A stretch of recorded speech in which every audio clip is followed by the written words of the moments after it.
Are you tired of your valuable ideas and suggestions getting lost in the shuffle? Well, that is why I'm introducing Direct Suggest, the revolutionary digital suggestion box that puts your voice front and center. With Direct Suggest, you have the power to make a difference in your organization.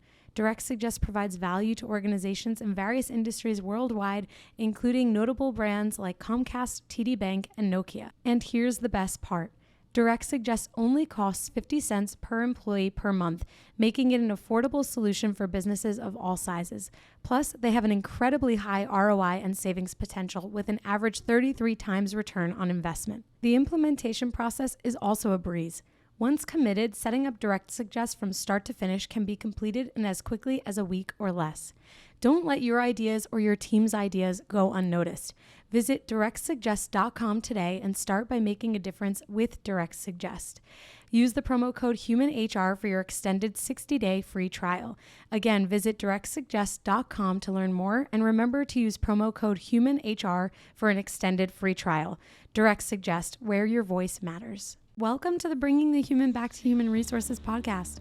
I'm Tracy Chernoff, and I've spent my entire professional career in HR.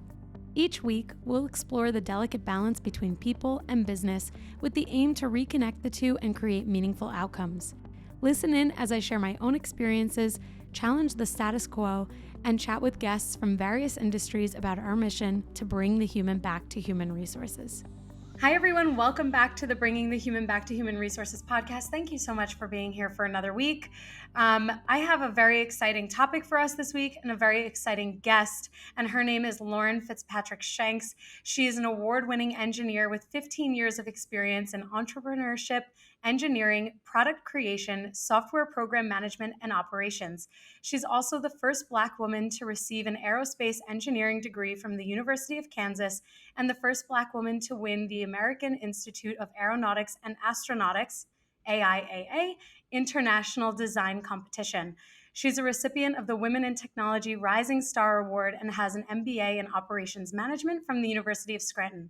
Lauren founded KeepWOL, a technology company that uses games to unlock the understanding of human behavior, building stronger relationships in the workplace and beyond. She's a wife, a mother of two, and an avid conversationalist. Her two top values are authenticity and legacy. And needless to say, we had a fabulous connection before we started recording, and I think you're going to love hearing from Lauren. So Lauren, thank you so much for joining the podcast, and welcome officially. Thank you. Thank you so much, Tracy, for having me. I'm excited to be here. We did really connect over a bunch of these topics on hand and all these trends. So I'm excited to be here and discuss. Yes, same here. And I just want to reiterate that these accolades that you have are just exceptional. And I'm so grateful that you have decided to join the podcast and share all of your knowledge with us, which I think is probably the perfect segue into asking you about what inspired you to transition from really a science background and an engineering background to creating KeepWOL, which is basically HR technology and employee engagement technology. Yes. That's the $1,000 question. I don't think it's like $1 million question, but it's the question that I get asked often. Like, okay, you came from like engineering and now you're building this, and it wasn't just like a typical engineering. It's like aerospace. So aerospace to HR tech, how'd that work? Yes. So my journey, it's kind of interesting. We know that millennials and Gen Zers will make up 70% of the global workforce by 2025. And on average, they're spending less than 3 years at any company. And I am pretty much that statistic. I understand this very well and it makes sense. And you heard about my background and my path, kind of. I'm a millennial. I'm a female engineer, and I was the first Black woman to graduate from KU's Aerospace Engineering department. I worked at 5 Fortune 500 companies over the span of 14 years. So if you do some quick math there, that averages out to about 3 years per company. So that stat I put about like millennials spending less than 3 years, I get that fully. And part of the reason for me why that was the case, it was difficult to relate to my colleagues at the surface level. It was taking months to build the trust and create that mutually beneficial working relationship. And typically, when I created those relationships, it only happened with a few select members on my team. And so, of course, that minimizes my feeling and loyalty towards not only the team, but that entire organization. I don't have Mhm. anything that's keeping me there and making me stay there. And if I have that like relationship with those couple of people, we're still going to have that relationship if I leave. Also, one of my biggest issues was I just felt like I was blue in the face telling organizations like this is what I need, this is how I'll be more successful, this is what I'm asking for. So it wasn't just Mhm. like I left, like one day I woke up and was like I'm leaving. It was a period of 6 to 9 months saying, "Hey, this is what I'm looking for. This is what I'd like to see, what I'd like to do, where I'd like to go, what I'm needing from my team or my leader or organization." And I just felt like it was falling on deaf ears, and I was able to find it somewhere else, or someone was offering more money or something like that. So that led me to creating a solution to not only efficiently connect at a deeper level with your entire team, but as well as colleagues company wide, but also encourage people to really go from hearing to listening and being able to Mhm. provide immediate action. So with KeepWOL, which stands for Keep Wondering Out Loud, we're creating those human relationships and building those interpersonal skills because we know that people have relationships with people and not just the company. And it's very Mm. interesting and timely because I'll say one more thing. It's very interesting and timely. I had a friend that had posted some polls on their Instagram story, and they had posted a poll about they had a few in a row. And the first one asked the question of what made you accept your initial job? Did you accept it because you were looking to make more money? Was it because of the people? Was it because of the location? Was it because of the hours and like the logistics and things? And so a majority, like 70% of people obviously said it was for pay. Like I accepted Mhm. this, the pay was where it was landing at. And then it asked the next poll question was, why did you leave your job? And it had the same answers, and 75% said people. It was a people issue. So it Mhm. wasn't pay, Mhm. and it wasn't the locations or the logistics and things like that. It was the people. And it's typically coming back to, am I being heard? Do I feel like I belong here? Am I being supported in the way that I need? And are people listening and then reacting on what they've heard and how I'm saying I need help? So, yeah. Right. I love this. I mean, you've provided already so much important information as far as how the experience impacts the person. And, I really related to your story around needing or finding almost like having this trouble in finding people that you related with. And obviously for different reasons, because your background is Mhm. different from mine. But this is a challenge that many people have, especially when in a remote environment. How do you connect to someone? How do you find that mutual interest or connection Mhm. that does bring people together? And one of the things that I love that you had shared, that KeepWOL is really focused on, is this play, reflect, and grow process. So can you walk us through how not only gamifying has fostered deeper relationships, but what play, reflect, and grow really means to the gamification of employee connection? Yeah. So we have this play, reflect, and grow process, and we're basically there for any leader at any level of an organization. This could be a team leader of a matrix type of team, or it could be a direct manager. It could be at the VP level, executive level, or it could be all the way down to frontline level. And if they're focused on really seeking a way to retain and efficiently develop that talent and hear and understand them, that's where this play, reflect, and grow process comes into place. And it cultivates a cohort based learning environment amongst those direct teams. So, those people who are working mostly together and are their success is reliant upon each other. and their satisfaction within the workplace is reliant upon each other. So I'll break down the specifics of play, reflect, and grow. So for play, we are promoting live interaction, and we use games that gets teams to communicate directly and effectively. And these games really emphasize storytelling, and we're able to basically take any challenge that we're able to automatically transform any challenge or team objective into these immersive storytelling games that simultaneously are fostering not only that engagement but that learning. And it's optimized for a remote, hybrid, or in person type of situation.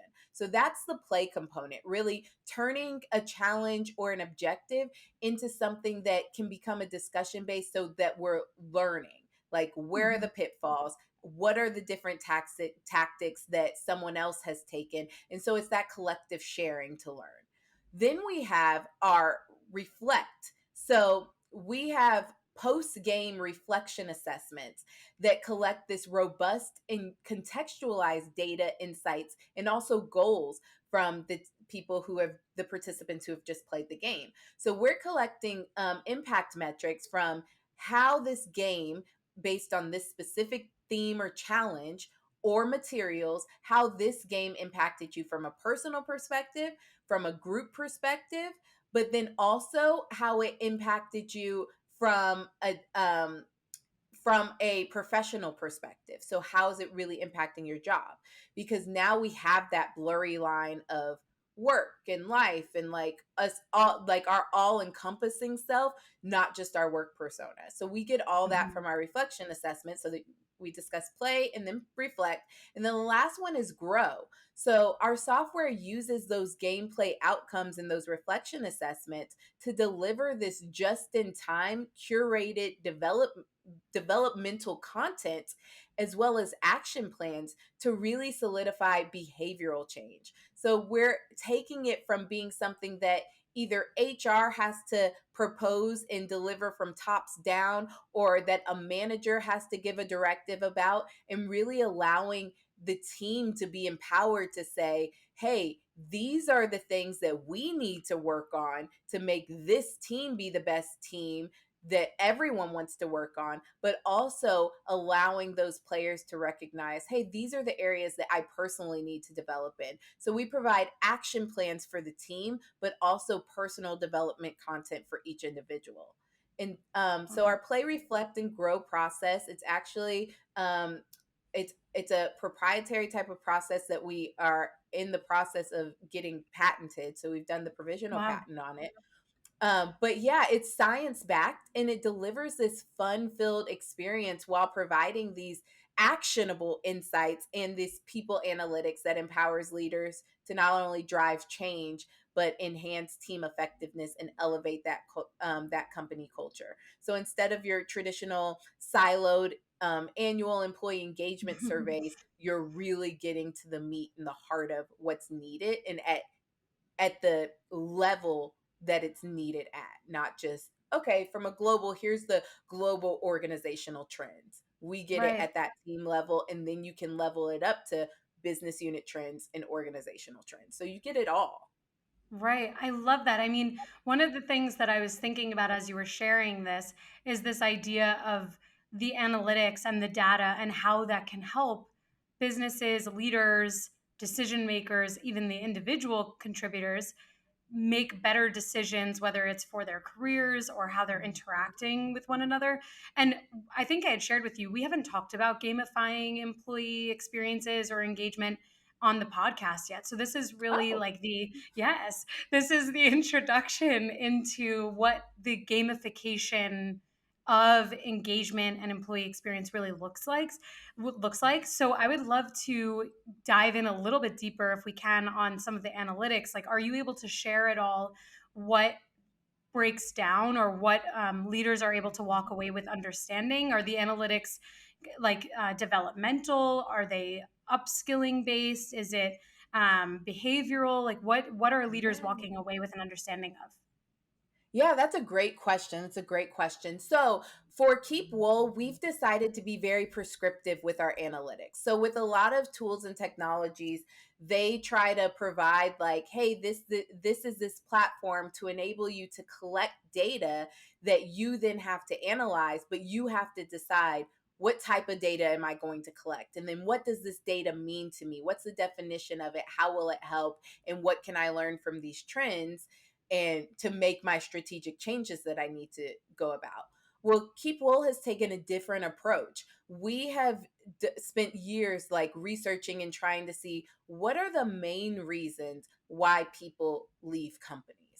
And Mhm. we have landed on there are five main reasons that people leave, are unhappy, decide to quiet quit, whatever trendy buzzword we're using today. We found like, okay, these are like, regardless of industry, regardless of position, these are the five things that we're seeing. So, number one is engagement. Number two is innovation. Number three is team dynamics or team collaboration.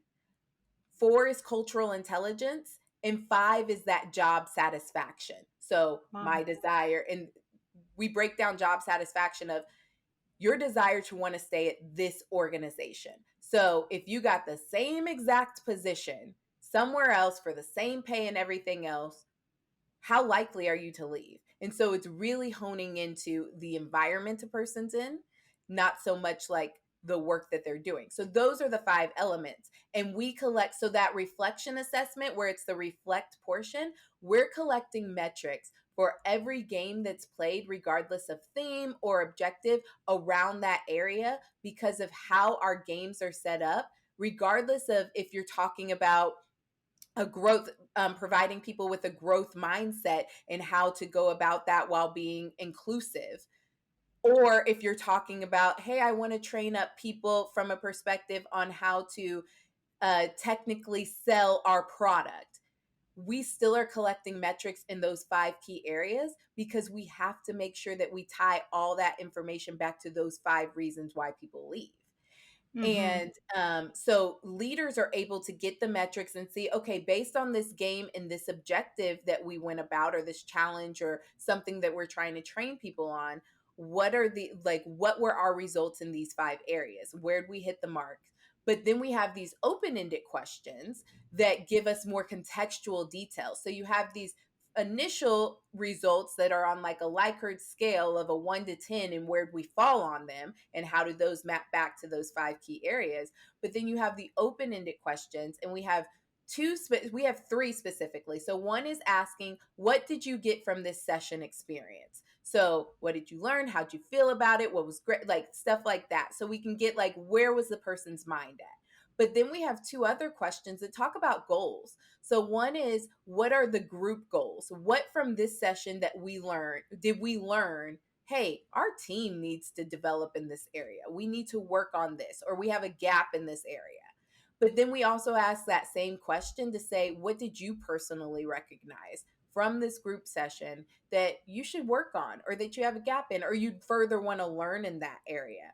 And then we Mm. use the AI technology to then provide action plans for both your personal goals and an action plan that's a living action plan for the group as well. And in those action plans, we say, here's the goal, here's the steps that you can take to help you meet that goal, and oh, by the way, here's some resources, and it's like educational content resources to help you Mhm. in those steps that are helping you to reach those goals. And all of that is done in one platform without you having to have a data analyst or someone else come in and make those or a coach or something else to come in and make those decisions and determinations for you. And so now leaders, the leaders, and as well as HR professionals, have the ability to see this dashboard and see, where are we lying in these five areas? What trends are we seeing? And where are we seeing the trends at? Like, what's our heat map of something? And Mhm. okay, this department or this team is doing really great, but over here we're having a struggle. And overall, as an organization, we're killing it in innovation, but we really could boost up our team dynamics aspect of things. So you're able to see that without having to do any back end kind of analysis on the data you're bringing in. If your company is remote or hybrid, then you know just how difficult it can be to grow your company's culture beyond a pre-scheduled Zoom happy hour or occasional lunch and learn. Well, this week's sponsor is here to solve that. They're called CultureBot. CultureBot has devised what will likely become the gold standard for growing and blossoming a company culture inside of Slack. The app is like a sidekick for any HR or people professional, automating a lot of the mundane tasks you probably are forgetting to do on a daily basis. Things like birthday and work anniversary celebrations, team shoutouts and kudos, employee introductions, and remote games. It even has health and wellness tips and conversation starters. If that piques your interest, this will get you even more excited. Today, I'm able to share a special promotion for listeners of the podcast. You can get your first 6 months of CultureBot for 50% off. Plus, if your team is under 25 employees, CultureBot is free forever. So if you're looking for a way to create a culture of appreciation and drive increased engagement and togetherness across your team, I definitely recommend checking out CultureBot. Go to getculturebot.com/humanhr. That's getculturebot.com/humanhr to get the offer. Plus, I've added the link in the show notes so you can just click right there. Now, let's get back to the podcast. Right. There's so much value in that the action plans coming from the analytics, because as an HR leader myself, that is often the thing, let's say for lack of a better word, the thing that takes the longest and the most thought. And you're sometimes using, like to your point, just this singular data point of an annual engagement survey, which is just a capture of time and information that's essentially looking into the past. Right. And when I think Yep. about what you were saying about what KeepWOL is doing, you're having this more consistent and more frequent look into where the organization sits.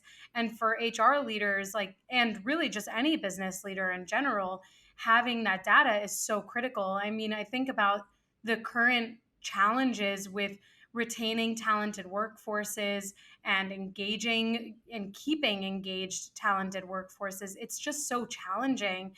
And when you think about like what you had originally said in the beginning about the majority of the workforce really being the millennials and Gen Z populations coming up in the future, in the near future, near Yes. enough future, these, like, we see all these trends on TikTok and Instagram Mhm. reels that, the difference is generationally in the workplace, and that there is a huge reason to change the way that we look at engagement, to change the way that we look at how we solve problems. So I really love this idea of the analytics and being able to have the action plans basically written for us so that we can Yes. spend our time focused on actioning those action plans rather Mhm. than creating them.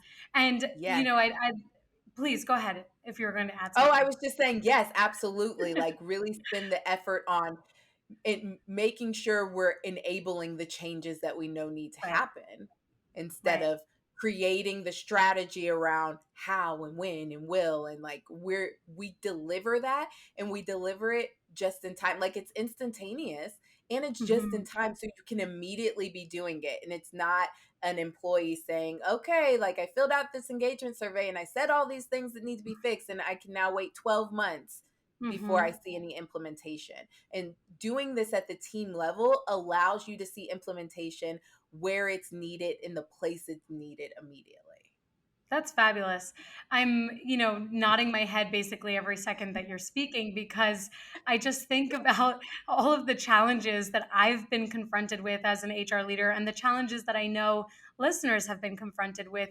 They're business leaders that will argue that, engagement is caused by X when really it's caused by Y, even when there's anecdotal feedback that helps to shape what disengagement is being caused by.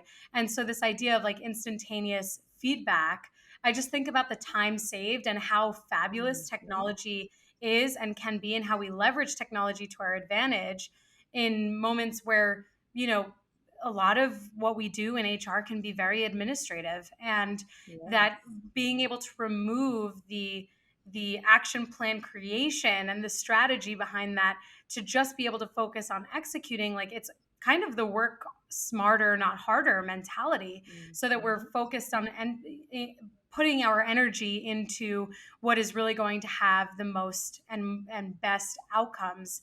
And so thinking through this, I don't know if you have this anecdotal information or feedback at all, but have you seen any of your existing customers or, just in general, have like an awakening when looking at their analytics? Like, is there any moment or any of those pillars that are continuously like shocking leaders the most in terms of having this real-time feedback? I know it's a I super wouldn't. general question, but Yeah, but it's a good question. And I wouldn't say that there is one, like, there's one pillar that's like completely shocking. Typically, when our clients come in, they're coming in because they have a challenge, right? They're Mhm. like, we're looking for a solution that can help us fix this challenge or this problem or that can provide X. And so when we come in for our five pillar areas, most companies will have two, like two or three areas that they're like, this is what we really need to improve upon. And what happens is that because in the back end, like we have focused pathways and stuff that teams will enroll in. And so I'm sure some listeners are like, well, how does it work? What's the game? And like, it's a Right. five-step easy process where we have pathways, and the pathways are based on whatever your objective is, and they're focused on meeting specific metrics. And so in a lot of ways, like, we'll have like an onboarding pathway, and it's focused on meeting this job satisfaction metric and maybe an engagement metric. But then we learn something. We're still collecting the metrics for team collaboration, or team dynamics, cultural intelligence, as well as that innovation. And so we're still collecting those three in the background, but your focus were these two. And so that's typically what ends up surprising people, is that they're like, oh, my focus were these two metrics and we Mm. increased it, but I didn't know that we had an innovation, like that something was happening with innovation and people felt like their ideas were being stifled and they weren't being heard. And now we've known that, and we've seen that people's ideas are being heard and they're starting to execute on them, and our innovation has increased and people are happier because our Mm. innovation has increased, and they get to be a little bit more creative and forward thinking and are given that leeway to go out, color outside the lines. And so I think that's the biggest surprise, is that people will come in trying to solve one problem and then they're shocked that they're solving another at the same time and they didn't have to Right. do any extra work around it. Yeah. That's That's really the main thing. interesting. Yeah, that's really interesting because I mean, naturally, this is like anything. It's just like when you go to the doctor, you think you're going for a regular checkup, and then you find out you actually might need to do a little bit more fine tuning for your body or your mind. And so I think about like the workplace and all of the intricacies and the nuances and the reality that people are people, and Right. everyone's different, and we have all these all of these personality mixes, and it's only natural that engagement is a complex challenge to solve for. But not only that, all of these pillars are present complex challenges, and maybe not even challenges, but nuances and experiences Opportunity. for each. And yeah, opportunity, exactly. Hmm. Perfect word. And I think about how companies, I mean, in my experience, like I've worked in an office, I've worked in a store, and I've worked remotely. And Yes. each experience presents a different opportunity, a different challenge, a different nuance. And I think about how this process of play, reflect, and grow is really one that can be applied to all of those environments, because you have to be able to meet your team where they are. I always like to say that, like, meet your Yes. employees where they are, figure out what it is that you're actually solving for, and not just make these assumptions and then decide, okay, I'm going to solve this problem, but then actually you're not solving the problem for the end user in this situation. And I always like to remind my listeners that when making decisions or when taking action on something, there has to be some sort of like moment where you're Hmm. hearing directly from the person that's going to receive your change or receive Yes. your influence. Because at the end of the day, if you think you're solving for X, but actually the problem is Y, then you're wasting not only your time, but your energy, the business's energy and time, and then the end user or the employee is further dissatisfied. So I Yes. like that all of this kind of comes back to this philosophy in workplaces around really truly solving the problems that need to be solved. Yes. And the great thing about it is that since it's set up as being team games that are playing live, that are being played live, everyone gets to be able to say, like, oh, yeah, I also was thinking that way, or I felt that way, or Mm. I wasn't able to put Mhm. words to it, but you just put words to it. And so it really brings that all out. But I love what you had said. Your thinking problem is X and it's actually Y. And typically how we are garnering that information is telling someone, like, here, take this survey, take it at this random time, and I'm providing you no real context, or I am telling you, like, here's your definition of engagement, now tell me, how are we hitting that? And we do something completely opposite of that, because we collect an engagement metric, but every individual, which you said meeting people where they are, every individual gives their definition of engagement. And so Mm. we're measuring against the metric of what these users, these employees are saying. This is what I feel like engagement is, and this is how my organization and my team are hitting that metric for me. Right, right. I was just thinking about how real that is given, you're effectively a scientist, you're an engineer, Mhm. and now you're a business owner. And Yes. I'm sure in in the way that your brain works and the strengths that you have, you probably at some point thought, well, I can make the data work for me. And so I was thinking about how for all of us, at various moments in our careers, we end up with this realization that the questions we ask influence the answers that we receive. And so I Right. was thinking about how, whether it's the scientific method and, creating a hypothesis and going through all of these, steps to being in a, I do not have a science background, but I effectively know through either learning the hard way or learning the right way Mhm. that if I ask a question a certain way, looking for a certain answer, it is fully fundamentally based on how or what question I ask.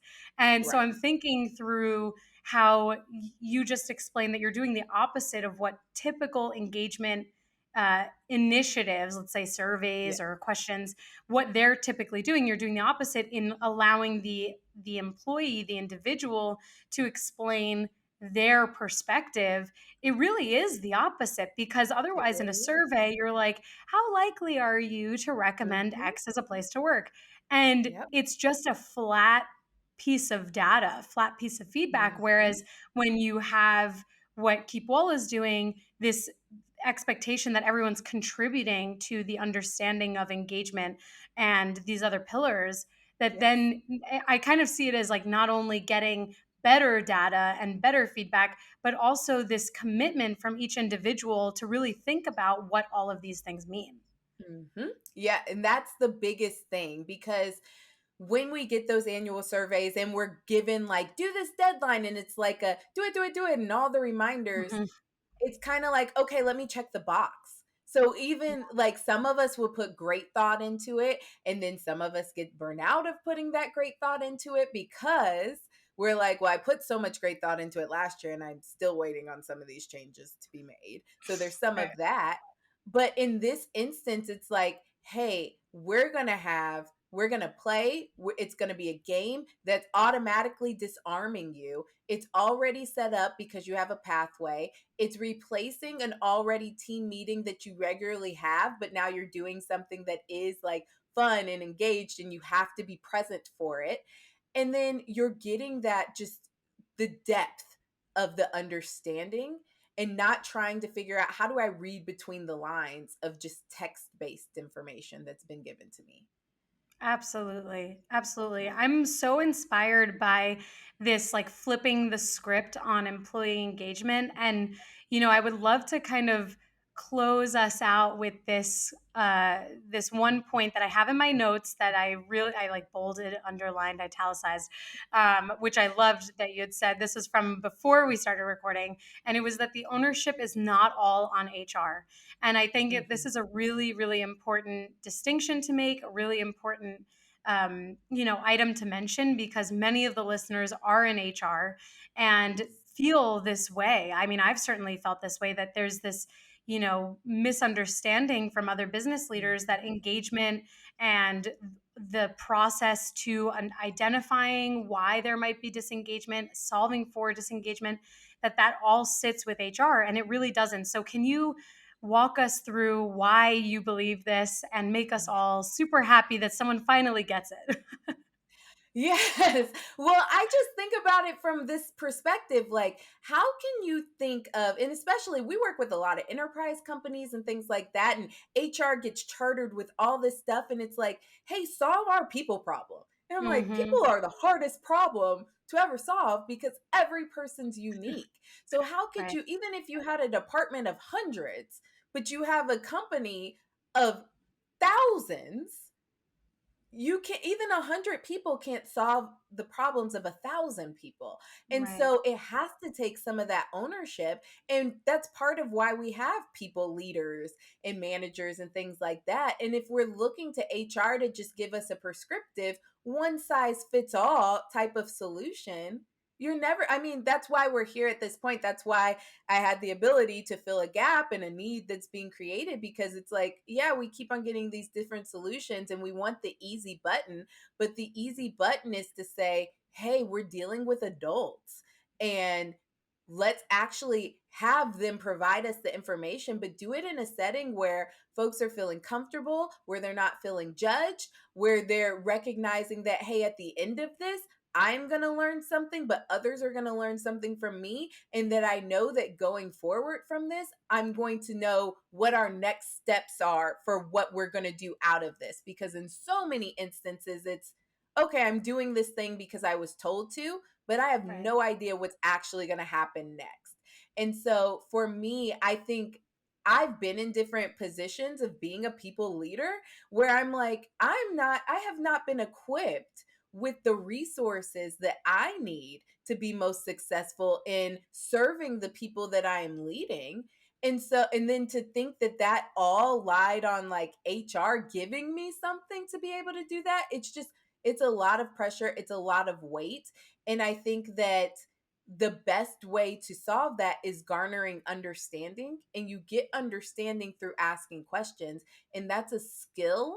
That skill of inquiry and curiosity is something that we don't recognize, that so many people need help in building that muscle. And so now Mm-hmm. this is a very easy way to build that muscle while also solving all these other people problems or people challenges that we thought were just like so hard and impossible to solve. And I love to just say, like, because I am an aerospace engineer, I'm like, this is not Yes. rocket science. It's not that complicated.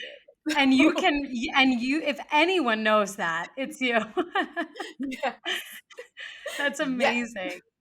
I love that. I mean, hey, if people are not walking away from this episode thinking, well, I totally trust that Lauren knows the difference between something and rocket science and Yeah. anything other than rocket science. So I love Yeah. that. I love that.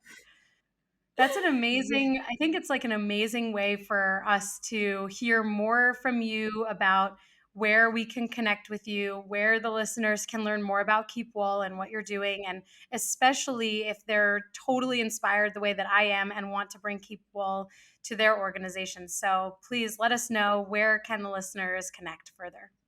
Yes, so please connect with us on all our social media platforms. We're on LinkedIn, Instagram, Facebook, Twitter. KeepWOL, so KeepWOL. LinkedIn is where we are most interactive, and you'll see a lot of our fun things that we're doing. But also, keepwol.com. Please, we love to provide demos, also provide demo and sample games. So we call it an experiential demo because we love people to like experience it and know like, oh, this is the value I can get. And they do it in just one game. So that's really a part of our sales process. So if you're curious and you're just like, let me do a discovery call, I want to do a demo and just see what this is about, we love doing that as well. So connect with us. KeepWOL.com, go on there. If you click the demo button, that's where you can set up an exploratory call with us and you can really experience what we're talking about here today. That's amazing. Well, Lauren, thank you so much for joining the podcast, being our official gamification leader in this, because again, you are the first time, this is the first time we're speaking about gamification. And I think you're officially the resident gamifier of employee engagement on this podcast. So thank you so much for joining. Thank you for having me, Tracy. This was very fun. So I enjoyed it. Good. Me too. What a fabulous way to close out our Friday, right? Yes. But thank you so much again. And for all the listeners, we will definitely have all of those links in the show notes. So please don't feel like you have to remember everything. You can just go to the show notes and click those links and get connected with Lauren and KeepWOL. Thank you. Thanks, everyone. Hey, just before you go, don't forget to subscribe to this show so that you are the first to hear when an episode drops each week. And maybe leave a 5-star review and a comment about how much you loved this episode. Plus, if you have someone in mind who would really enjoy this episode, make sure you share it with them. Thank you so much for tuning in, and I will see you next week.